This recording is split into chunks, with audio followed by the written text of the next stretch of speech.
Hi guys, tonight again at the Bim Fest in Sint Niklaas, Belgium. I'm with Rudy, also known as Schicksal. First of all, I would like to know what is your musical background before even the New Beat era, EBM and so on.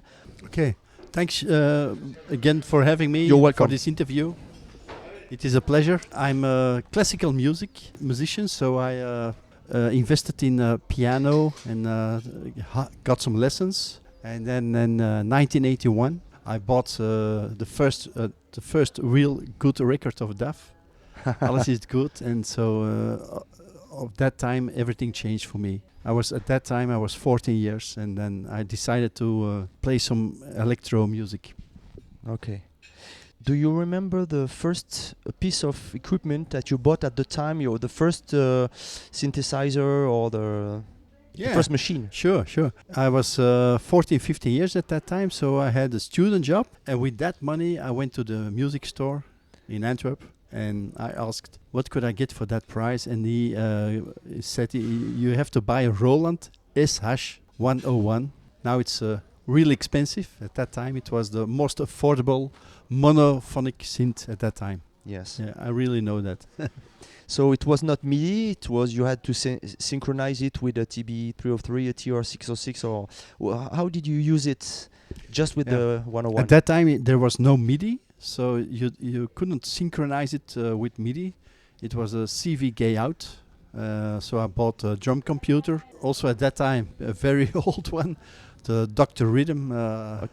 Boss? Yeah. The 55, so the really old one.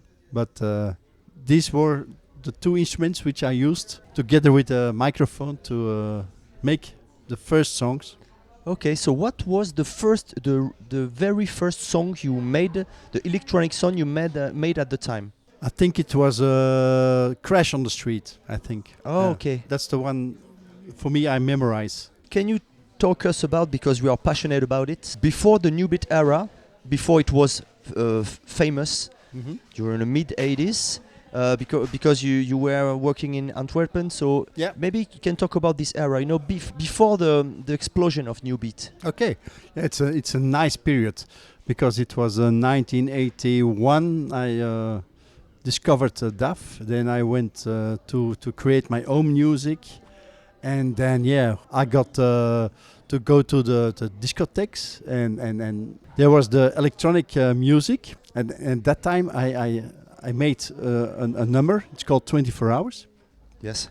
And I went to a discotheque, which I frequently got to. Which discotheque was this? Prestige.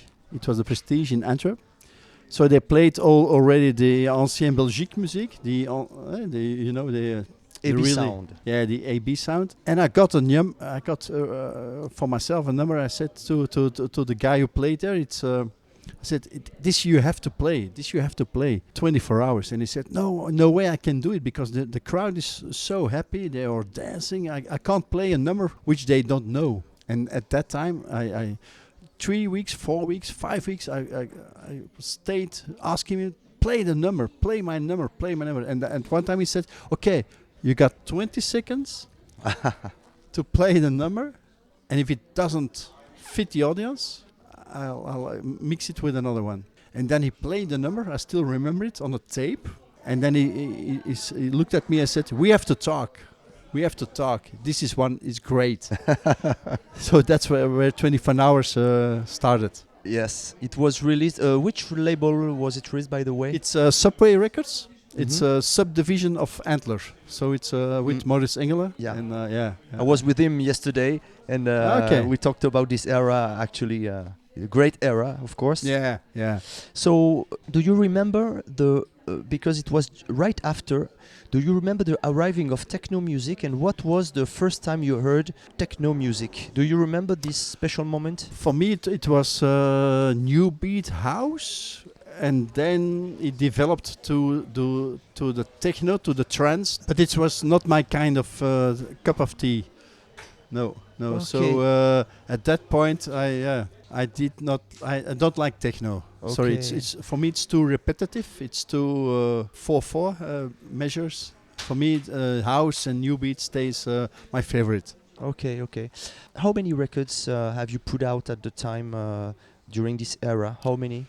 Oh, I must count, but I think the Maxi 24 Hours was the first one. It really hit the charts. Yes. And How many copies have you sold, by the way? I think 3,500. It was immediately sold out, so they did the second Repress? repress, and this was also sold out. So I'm happy to see that some people here still have the original copy. It worth a lot of money, and I'm so happy for Mechanica Records to make it happen for me that it was re-released, because I still believe that this is a very I love my song. Yeah. You stopped producing music after this time, or did you?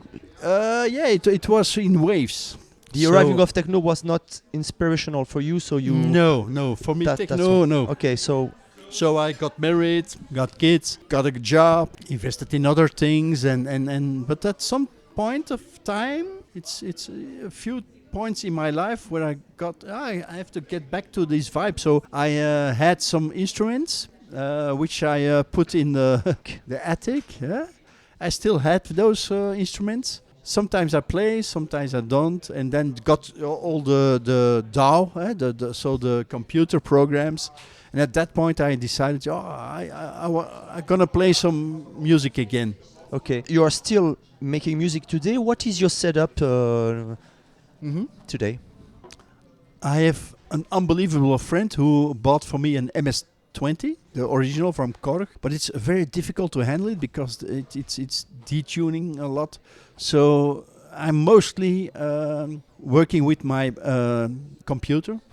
I have a DAW, and that's with the MIDI keyboard. So that's where the most of my music I created now goes with. Okay. What is your DAW, by the way? It's a Propellerhead Reason. Okay, Reason. Okay. It is not the most popular, but yeah, I've got used to it more than I don't know how many times. So I'm used to work with it. More than 20 years, I guess. Yeah. And I love Reason. Yeah, the sound is interesting. There is a particular sound in Reason. Yeah. Let's talk about records and vinyl. Do you have a collection of records and? Of course. Ah, yeah. How many? You can't buy them, sorry. No, but okay, I still have some copies of 24 Hours. I still have some copies of other records of that period, because 1988, about New Beat, it's stopped. I have the original Boytronic, which you have to pitch down. Brilliant. Yeah, brilliant, yeah. So good music, yeah. You talked about artists that influenced you. I want to know if you were interested in DJing, to be a DJ, and if there was DJs that influenced you at the time. To be honest, totally not. Okay. Sorry to say that, but for me a DJ is playing other records. So I like Tomorrowland or so. I don't understand, because they play other people's music but not their own. If you like it, no problem for me, but for me, no. Okay. Let's talk about today and nowadays. What do you find interesting in electronic music, or maybe in technology today in 2023? Something interesting and inspiring for you? Oh yeah. It is unbelievable how many kind of musical instruments you get from one program on your portable or your PC. For me, in 1985, 86, 87, you have to buy one instrument, you have to buy another one. So now you have the world at your feet. Yeah. But that's also, sometimes it's interesting, sometimes it's not. Because, yeah, I spend a lot of time find the right bass drum, the right snare kick, the right hi-hat, but in the end, that isn't the important. The important is to create a good song. Yeah. Absolutely. And what do you dislike? I will be precise, in the electronic scene of today. I find it hard to dislike something, because everybody has some music, and if you play music which you like, who am I to say I dislike? So I don't dislike any kind of music. I think when you have your heart you want to do the music you want, go. Okay. The question back to the past. You take the DeLorean, just like in Back to the Future, and you can go back into time wherever you want and whenever you want. Where would you like to go back? Oh, that's a simple question for me.